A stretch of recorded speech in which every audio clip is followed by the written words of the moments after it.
Hello বন্ধুরা, আপনারা কি কখনো আয়নার সামনে দাঁড়িয়ে নিজেকে প্রশ্ন করেছেন?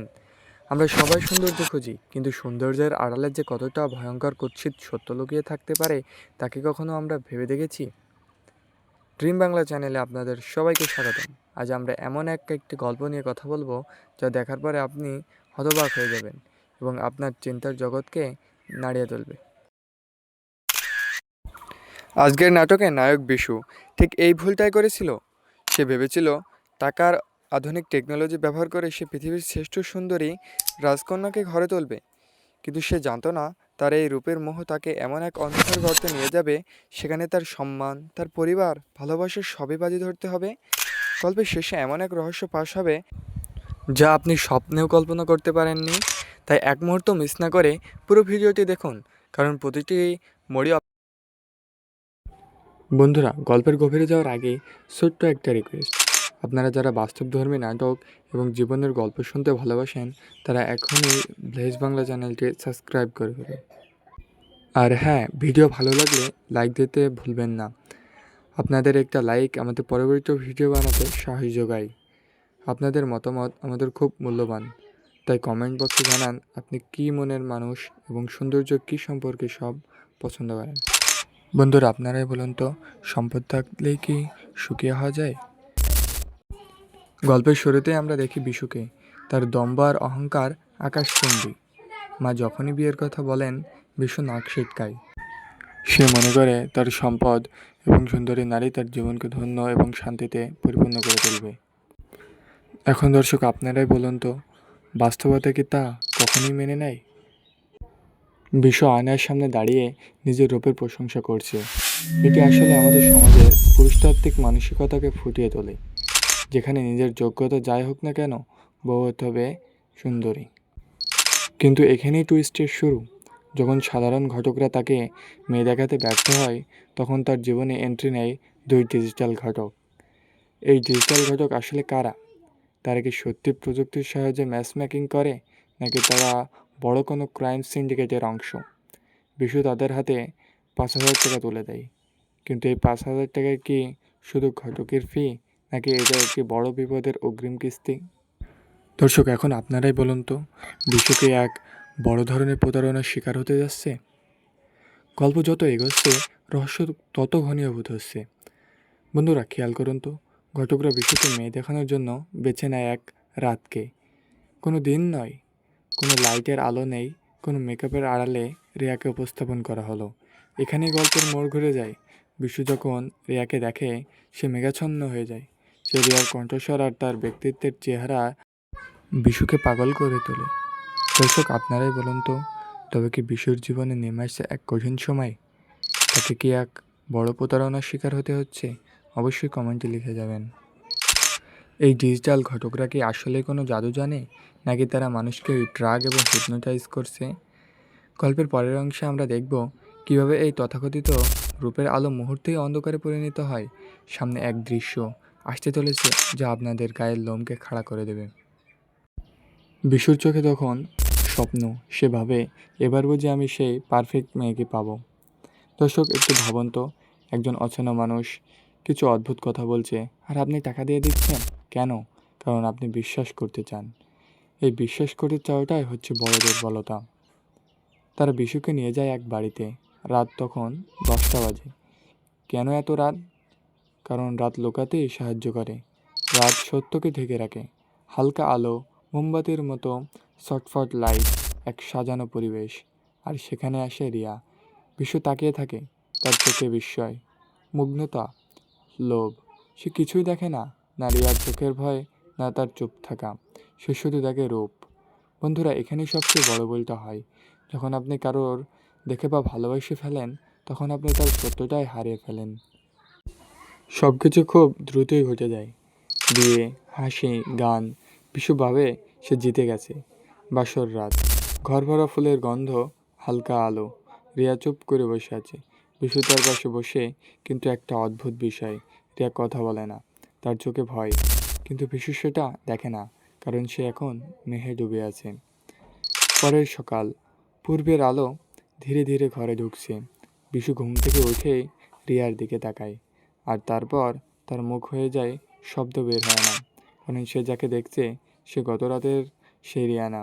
মেকআপ ধুয়ে গেছে, সাজ মুছে গেছে, সত্য বেরিয়ে এসেছে। বিশুর চোখে তখন জল, রাগ, ঘৃণা, অবিশ্বাস। সে চিৎকার বলে, এটা কে?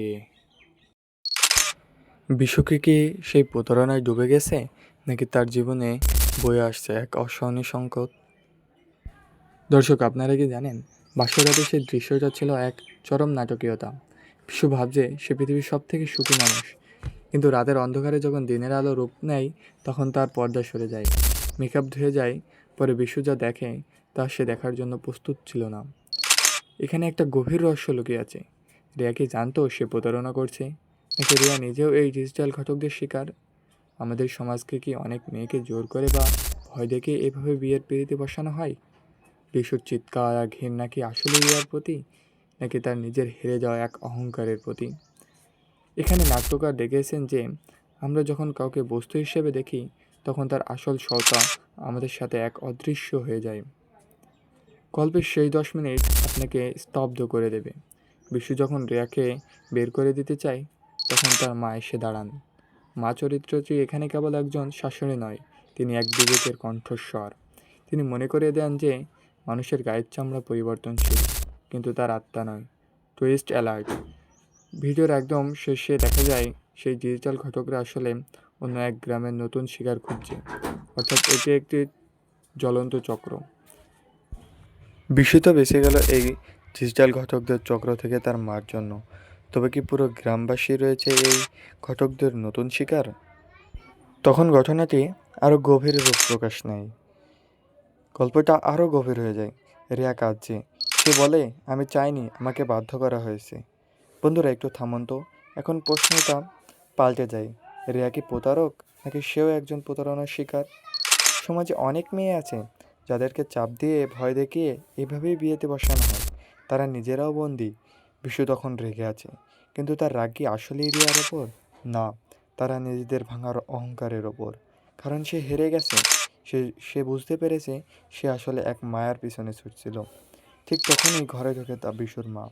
তিনি সব শোনেন, তারপর শান্তভাবে বলেন, মানুষের রূপ বদলায়, কিন্তু মনটা বদলায় না।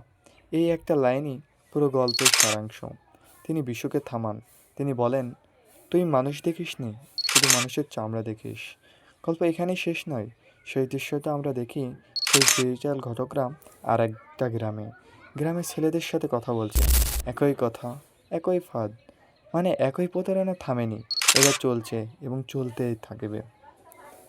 এই গল্পটা বিশুর না, এটা আমাদের সবার। আমরা কি শুধু সুন্দর খুঁজি? আমরা কি মানুষের ভেতরটা দেখি? ডিজিটাল দুনিয়ায় সব কিছু কি ফিল্টার করা হয়? আমরা কি শুধুই ভাবি ফেসবুক, ইনস্টাগ্রাম সব জায়গায় পারফেক্ট মানুষ? কিন্তু বাস্তব কখনো পারফেক্ট হয় না। তো বন্ধুরা, আপনারা তো একটু ভাবুন তো, আমাদের সমাজে এমনও কিছু পরিবার আছে যারা জোর করে মেয়েকে বিয়ের পিড়িতে বসায়। তখনই শিকার হয় এক নতুন প্রতারণায়। মেয়েটির জীবন, মেয়েটির পরিবার সব মিলিয়ে এক অসহনীয় সংকেতে পরিণত হয়। আমাদের সমাজেও কিন্তু এই গল্পের মতো অনেক ঘটনা ঘটে। আমরা এই বাস্তবতার মুখোমুখি হই, কিন্তু তবুও কি আমাদের সিদ্ধান্তকে আমরা সীমাবদ্ধ রাখি, নাকি ওই শিকারের পিছনেই আমরা কি ভাবি না, এই অল্প বয়সে বিয়ের পিড়িতে বসানো মেয়েটির জীবন, তার পরিবার এবং তার ওই বরপক্ষের পরিবারই বা কি সুখী থাকে? অল্প বয়সের মেয়েকে বিয়ে দেওয়াই কি সঠিক এবং সমাধানের কাজ? তার জীবন হয়ে যায় বিপন্ন, তাকে বাল্যবিবাহর শিকার হতে হয়, তাকে অল্প বয়সে বিয়ে দেওয়ার জন্য সহ্য করতে হয় এক অমানসিকতা, যৌনাচার, তারপরে শারীরিক অসুস্থতা এবং অল্প বয়সে মা হওয়ার এক জঘন্য মানসিকতা, যার ফলে তার শারীরিক অসুস্থতা এবং মানসিক চাপকে দুটাই বাড়িয়ে দেয়। এটা কি তার প্রাপ্য ছিল, নাকি এই সমাজের কঠিন বাস্তবতা? দর্শক, আপনারাই ভাবুন তো, উত্তরটা কী হতে পারে? তারপর রিয়ার জীবনে নেমে আসে এক কঠিন বাস্তবতা। বিশু তার উপরে চালায় অমানসিক অত্যাচার এবং যৌনাচার। তাকে শারীরিক এবং মানসিকভাবে সুস্থ করে দেওয়া হয় এবং তার বাবা মাকে জানানো হয় সে এক জঘন্য কাজে লিপ্ত হয়েছে। এভাবেই তার ওপর নির্যাতন চলতেই থাকে। আমাদের সমাজে কি এমনও কিছু মানুষ আছে যে তারাও এইরকম ধরনের আচরণ করে এবং আমাদের যুব সমাজকে দূষিত করছে। এই অমানসিক আচরণের জন্য কি সেই ডিজিটাল ঘটকরা দায়ী, নাকি এই কঠিন বাস্তবতার শিকার? বন্ধুরা, বেশি তো বেঁচে গেল এই ডিজিটাল ঘটকদের চক্রান্ত থেকে। এখন কি আপনাদের সমাজেও কি এমন কোনো ঘটনা ঘটে যা এই ডিজিটাল ঘটকদের মতো বিশুর মতো তরুণ পোলাপানের জীবনকে প্রভাবিত করে?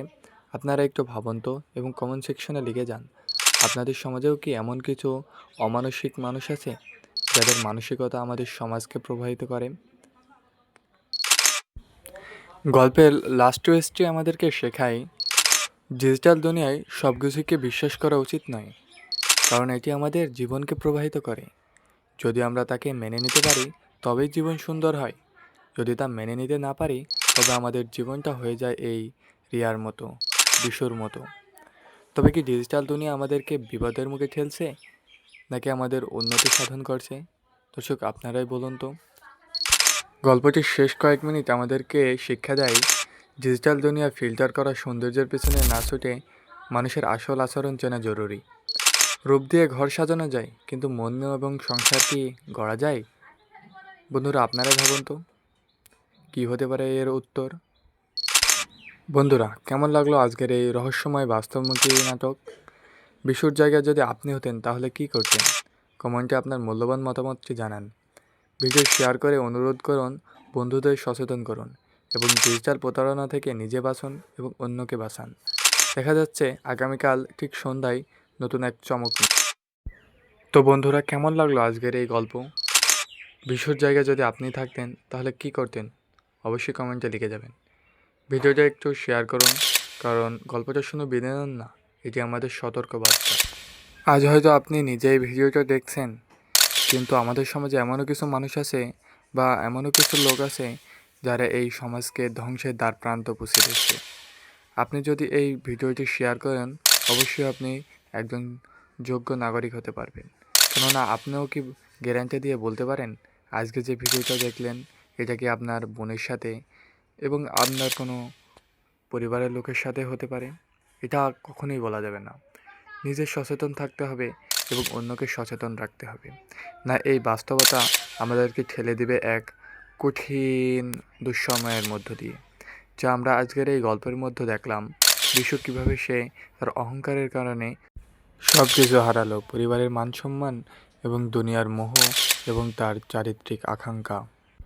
আপনারা অহংকার থেকে মুক্ত থাকুন এবং মানুষকে রূপ নয় চরিত্র দিয়ে হেফাজত করুন। আজকেই ছিল আজকের এই গল্পের মূল প্রতিপাদ্য। আগামীকাল দেখা হবে ঠিক এই সময়। ভালো থাকবেন, সুস্থ থাকবেন। রূপ নয় মানসিক শান্তি, প্রকৃত শান্তি।